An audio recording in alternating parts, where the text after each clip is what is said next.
Le baron Empain, riche industriel à la fortune s'élevant à plusieurs millions de francs, est enlevé violemment en janvier 1978. Même s'il est libéré vivant 2 mois plus tard grâce au travail des enquêteurs, et sans qu'une rançon ne soit versée, Édouard Jean Empain ne se remettra jamais de son rapt. Pour amener de nouveaux éléments de compréhension, Marie Drucker a interrogé le professeur de criminologie Alain Bauer. Bienvenue dans Au bout de l'enquête, l'affaire du baron Empain, épisode bonus. Cher Alain, professeur de criminologie, j'avais besoin de vos lumières d'experts pour éclairer cet épisode bonus d'Au bout de l'enquête. Bonjour Marie, c'est toujours un plaisir de pouvoir expliciter, rendre clair, transparent ce que sont les outils de la criminologie et donc la manière dont les enquêtes sont menées. Avec cette mise en scène sordide, il n'y a donc plus aucun doute, les ravisseurs vont vouloir monnayer la libération de leur otage et la revendication politique semble de moins en moins crédible. Alain se rapte d'une personnalité, n'est pas le premier dans les années 70, il y en a même eu toute une série. Oui, absolument. Si l'affaire Empain a fait l'objet d'une médiatisation exceptionnelle, elle fait partie d'une assez longue série qui commence avec l'enlèvement de l'héritier de la famille Getty en Italie, de Madame Dassault, du jeune Éric Peugeot, du patron de Fiat France qui a été gardé en otage pendant 3 mois et de toute une série d'autres affaires, dont aux États-Unis le fils de Frank Sinatra. Donc c'est un processus qui a pris beaucoup d'ampleur. Il y a même eu des films, Rapt à l'italienne, avec Marcello Mastroianni, à tel point même qu'on peut dire qu'à partir de ce moment précis de l'histoire, le rap devient une activité criminelle ordinaire. Quelle était la stratégie de la police face à ces événements ? La position de la police a toujours été très compliquée. D'abord parce qu'elle se heurtait à la stratégie des familles.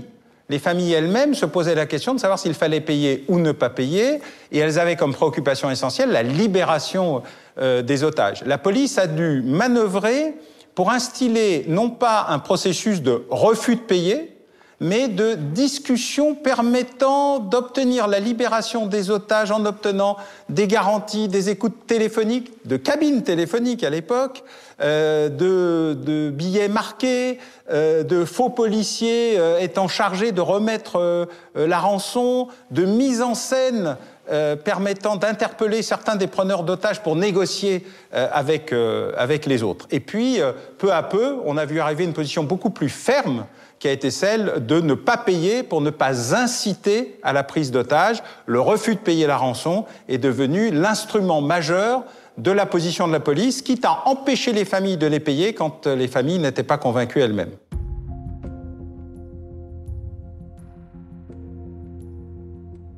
On voit pendant le procès que malgré la dureté de sa détention et les violences subies, le baron Empain n'est pas particulièrement dur avec ses anciens ravisseurs. Alain souffre-t-il du fameux syndrome de Stockholm ?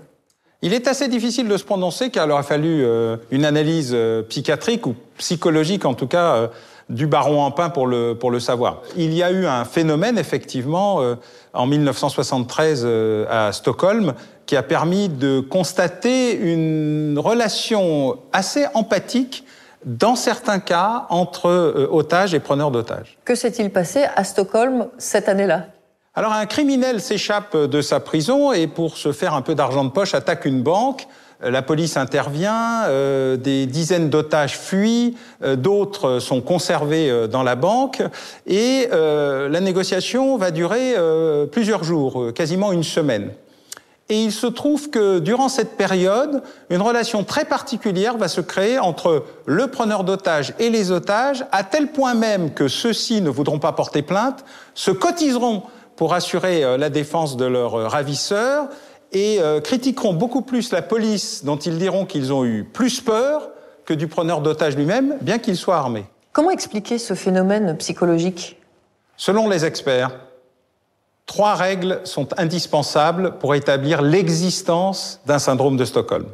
D'abord, que l'agresseur, preneur d'otages, puisse faire partager son idéal et ses motivations à ses victimes. Deuxièmement, qu'il n'exerce aucune haine ou agressivité à leur égard, ou qu'il explique que s'il le fait, c'est la faute des autres qui sont en train d'assiéger ou d'empêcher la réalisation de son objectif. Et enfin, et surtout, que les victimes elles-mêmes n'aient aucune idée de ce qu'est le syndrome de Stockholm. Merci Alain de nous avoir aidé à mieux comprendre les dessous de cette affaire. Je vous donne rendez-vous bientôt pour un nouvel épisode bonus d'Au bout de l'enquête. Oui Marie, merci et à très bientôt. Vous venez d'écouter l'épisode bonus d'Au bout de l'enquête, consacré à l'affaire du baron Empain. Si vous avez aimé ce podcast, vous pouvez vous abonner sur votre plateforme de podcast préférée et suivre Initial Studio sur les réseaux sociaux. Au bout de l'enquête est un podcast coproduit par Initial Studio, Enibas Productions et France Télévisions, adapté de l'émission audiovisuelle éponyme produite par Enibas Productions et France Télévisions. Vous pouvez retrouver l'émission Au bout de l'enquête sur France 2 ou en replay sur France TV. Production exécutive du podcast, Initial Studio. Production éditoriale, Sarah Koskiewicz et Astrid Verdun, assistées de Marie Agassan et Cypriane Ligère.